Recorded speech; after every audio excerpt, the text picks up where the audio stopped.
Priorità assoluta lis-saħħa tal-poplu Malti u Awċi. Investiment serju fil-kura primarja, il-kura tal-kanċer u l-kura tas-saħħa mentali.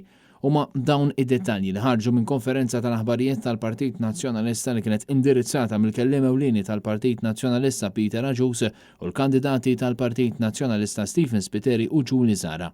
Aħna nemmnu li il-Maltin ħaqhom l-aħjar kura, l-akbar dedikazzjoni u għaldaqstant aħna impenjati li niddefinixxu l-viżjoni. Peter Aġus spjega kif il-Partit Nazzjonalista se jgarantixxi garanzija tal-aħjar trattament u trattament fil-ħin, se jwessa r-riċerka lil hinn mill-parametri eżistenti, se jassigura aċċess aħjar u għal kulħadd tal-mediċini kollha, jaċċerta trattament fil-komunità fejn jagħti wkoll importanza akbar lil kundizzjonijiet kroniċi.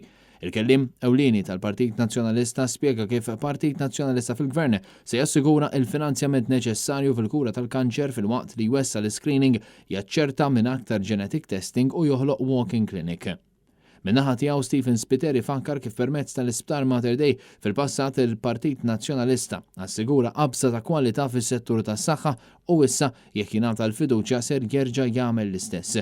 Ta' permezz ta' charter tal-pazjenti li jirrikonoxxi l-ħin tal-istennija għall-operazzjonijiet fost l-oħrajn b'hekk tonqos il-waiting list, il-pazjent jinqeda aħjar u fl-inqas żmien.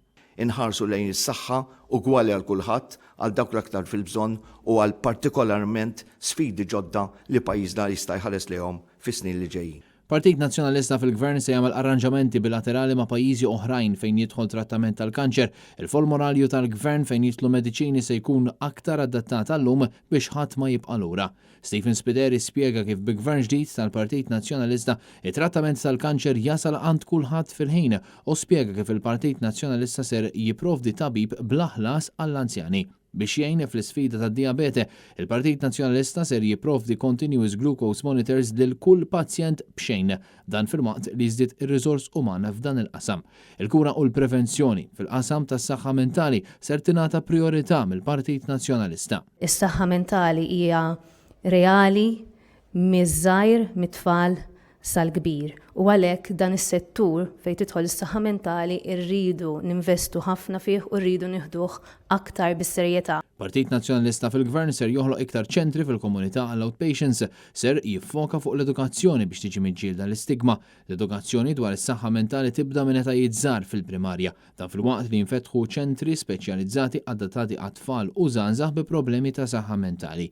Ġuli Zara spjegat kif jekk jingħata il-fiduċja l-Partit Nazzjonalista se jassigura li tiġi indirizzata l-problema ta' nuqqas ta' ħaddiema f'dan is-settur. Weda prinċipali tal-Partit Nazzjonalista fil-qasam tas-saħħa mentali hija l-bini ta' sptar ġdid għall-kura tas-saħħa mentali viċin Mater Dei li jkun speċjalizzat biss għas-saħħa mentali.